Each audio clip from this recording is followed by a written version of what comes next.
Subscribe করুন সম্পর্ক Bangla YouTube চ্যানেলকে, তার পাশে থাকা বেল আইকনটিকে টিপে দিন আমাদের লেটেস্ট ভিডিওগুলি সবার প্রথমে দেখার জন্য। অবশেষে গরম থেকে স্বস্তি। আজ বৃষ্টি হচ্ছে বাংলার এই 3টি জেলায়। গরমের হাত থেকে স্বস্তি পেতে চলেছে রাজ্যবাসী। আজ দক্ষিণবঙ্গের 3 জেলায় হালকা থেকে ভারী বৃষ্টিপাতের সম্ভাবনা রয়েছে।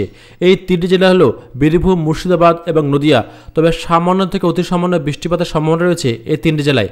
দক্ষিণবঙ্গের বাকি জেলাগুলিতে গরমের জোরে অস্বস্তিতে সাধারণ মানুষ।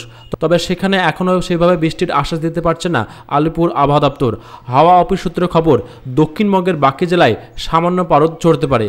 আজ দিনের সর্বোচ্চ তাপমাত্রা থাকবে 33 ডিগ্রি সেলসিয়াস এবং সর্বনিম্ন থাকবে 27 ডিগ্রি সেলসিয়াস। তা কিছুক্ষণের মধ্যে ঝাঁপিয়ে পড়তে পারে ঝড় বৃষ্টি এই জেলাগুলিতে।